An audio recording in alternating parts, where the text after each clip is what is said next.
Ask no one's permission. You don't need any man's permission. You don't need your own decision. What do I want? Now, what would it be like if it were true?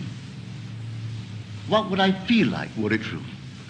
Now, catch the mood and try to give that mood all the sensory vividness of reality, all the tones of reality, and then sleep in it, just as though it were true. And then await the inevitable. The inevitable is you're going to resurrect it and objectify it on the screen of space. And then the world will call it real. And they may not believe you. It doesn't really matter. If you tell them it came to pass because you simply imagined it. Now, they'll point to the series of events that led up to it. And they will give credit to the bridge of incident across which you walked towards the fulfillment of that state. And they'll point out some physical thing that was the cause.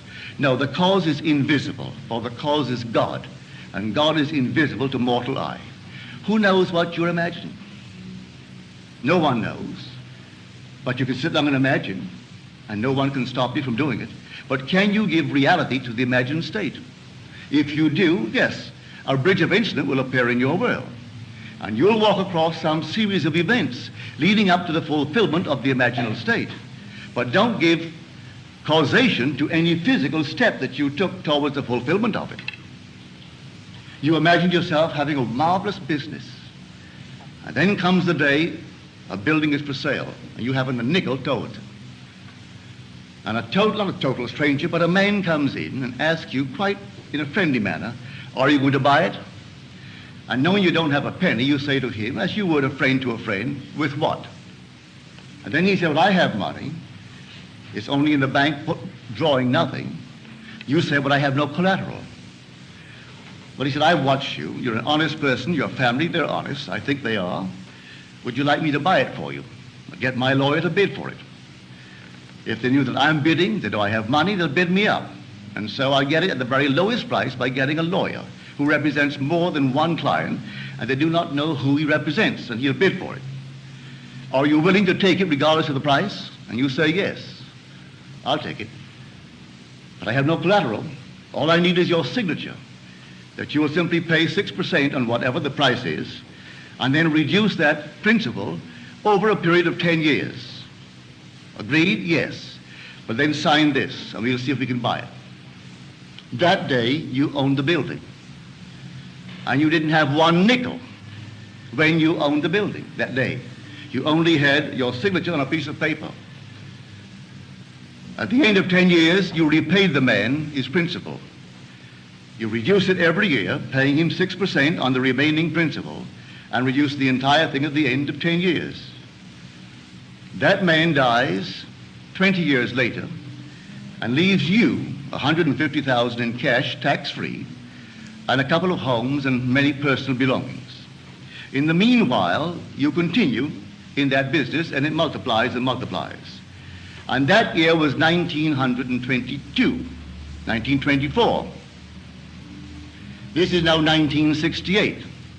That building, I'm speaking factually, that building in 1924 is now gone. He paid only $50,000 for it. It was repaid and repaid. A bank 3 years ago bought the property, because the building was rotted, bought the property for $840,000 in cash and no capital gain, from $50,000 to $840,000. In the meanwhile, the business has expanded into all the other islands, so that today you couldn't buy them out for $15 million. All in imagination. And this goes back to the imagination that preceded this man's offer to buy the building. For the young man seeing this building and entertaining a thought that the present owners deceived his father, and through deception got him out of a partnership, a junior partnership. And he was moved not to get even, but to prove that he really had something within him and could be a success in spite of their deception. And so every day he would see on that marquee not their name, but his own family's name. And he would see it in his mind's eye, because you could not take their name and transliterate it and make it spell this man's family's name. But he saw it. And in his mind's eye, he saw that name, which, if true, would imply the family owned it. He did it every day, twice a day, for 2 years. And then came this sudden, out of the nowhere. And the whole thing was made possible, and today they're all over the islands. And they have no partners. They've never taken in one partner, never sold one bit of stock outside of a family ownership.